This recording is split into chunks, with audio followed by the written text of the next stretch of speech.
All of this money is to make sure they never go nuclear, they can't hit us with ballistic missiles, and they stop terrorizing the region. When this regime goes down, we're going to have a new Mideast. We're going to make a ton of money. Nobody will threaten the Straits of Hormuz again. Lindsey Graham, a veteran Republican senator and longtime advocate of U.S. military intervention abroad, has said it would be worth spending money to bring down the Iranian government. Speaking during an interview on Fox News on Sunday, Graham said the fall of the Iranian leadership would transform the region. When this regime goes down, we're going to have a new Middle East, and we're going to make a ton of money. Venezuela and Iran have 31% of the world's oil reserves. We're going to have a partnership with 31% of the known reserves. This is China's nightmare. This is a good investment. Good investment. They call it freedom. They call it security. They call it democracy. But when a U.S. senator starts talking about post-war Iran in the language of oil, money, and strategic advantage, you begin to see what elite freedom often really means. Not liberation, but reorganization after collapse. That is why Lindsey Graham's recent remarks matter. Not because they were simply offensive, not because they were unusually blunt, and not because powerful people have never said things like this before. They matter because they stripped away the public language of war and revealed something colder underneath: the business model of regime change. At the center of Graham's argument was a simple idea. Iran and Venezuela's oil reserves represent enormous strategic value. China depends heavily on energy flows that move through vulnerable routes. And in that worldview, the fall of Iran's government is not first imagined as a humanitarian catastrophe. It is imagined as an opportunity, an opening, a geopolitical return on investment. Public reporting on his remarks tied them directly to oil reserves, China's vulnerability, and financial upside. That is the first thing people need to understand. This was not the language of peace. It was the language of post-war acquisition.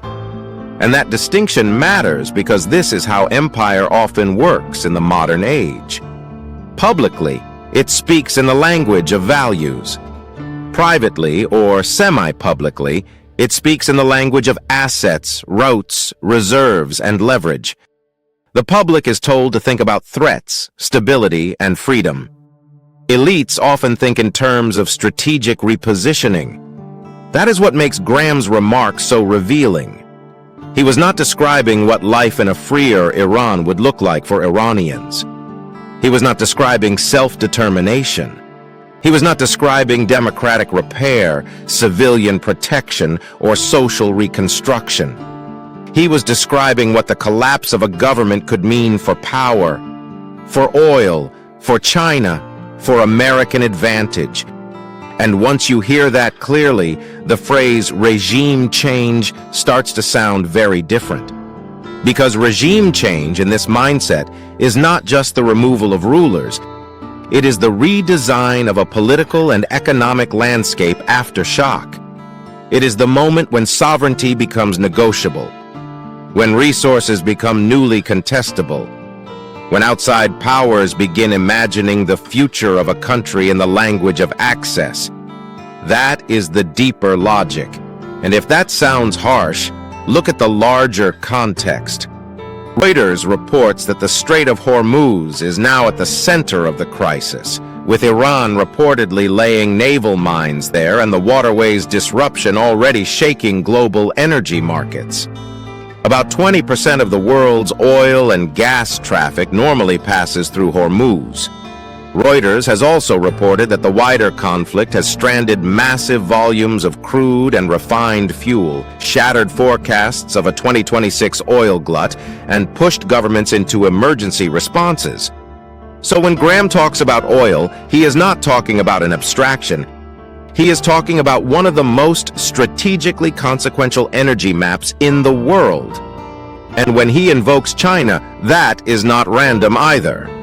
Reuters has reported that China has been in talks with Iran to protect safe oil and gas passage through Hormuz, because China remains deeply exposed to those routes. So, in elite strategic thinking, Iran is not only a state, it is also a pressure point in the wider contest over the future of global power. That is why this video is not really about Lindsey Graham as an individual. It is about the worldview his remarks made visible. A worldview in which post-war freedom means a country becoming newly available to outside strategic design.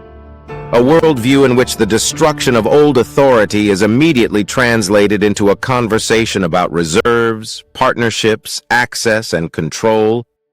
A worldview in which war is narrated morally but imagined materially. That is the pattern.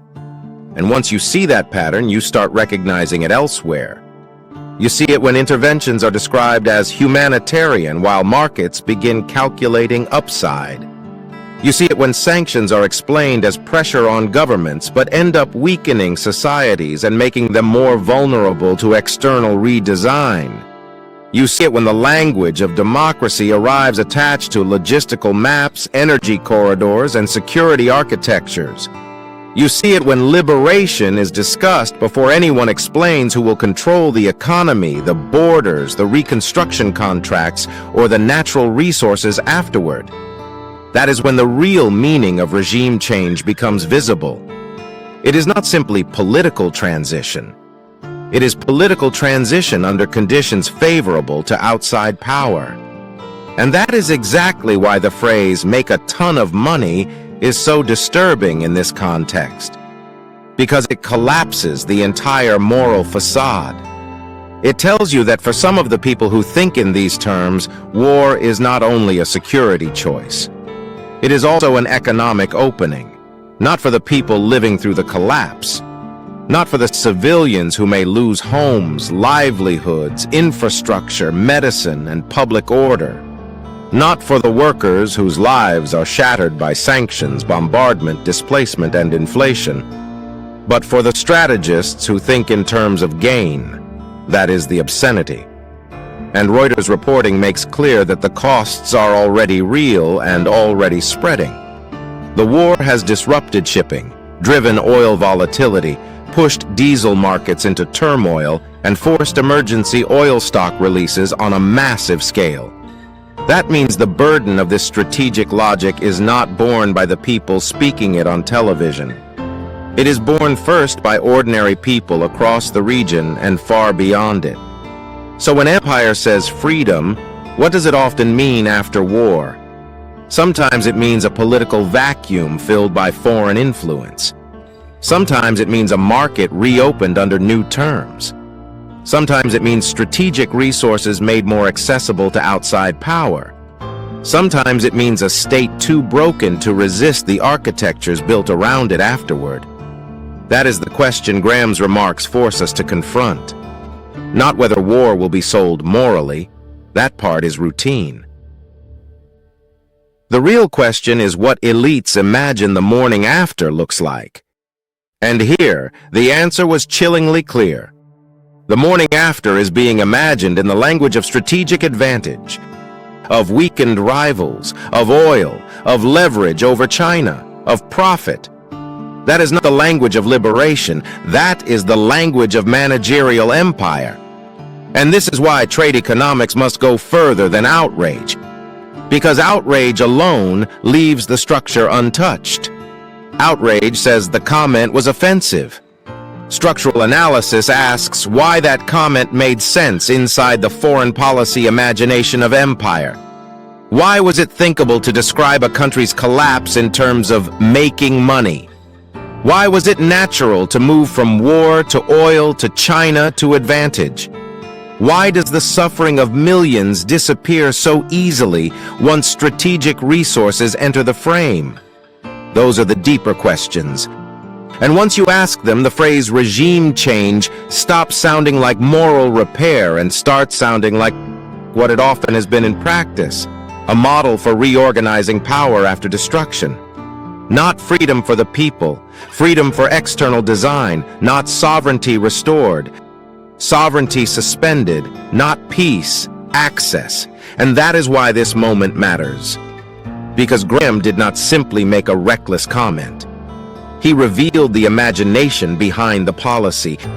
He revealed how some U.S. elites think about post-war order. Not as healing, not as justice, not as democratic dignity, but as opportunity. And once that becomes visible, the entire public vocabulary of war begins to change. Security starts to sound like market preparation. Freedom starts to sound like strategic restructuring. And regime change starts to look less like a moral principle than a business model. That is the real story. Lindsey Graham's remarks were not just offensive. They were an imperial confession. And they tell us something that matters far beyond Iran. When empire imagines the future of another country after war, it too often imagines not the freedom of that people, but the usefulness of that collapse. This was not just a comment. It was a confession of how empire imagines freedom after war. Subscribe to Trade Economics, lens for the system behind the headlines.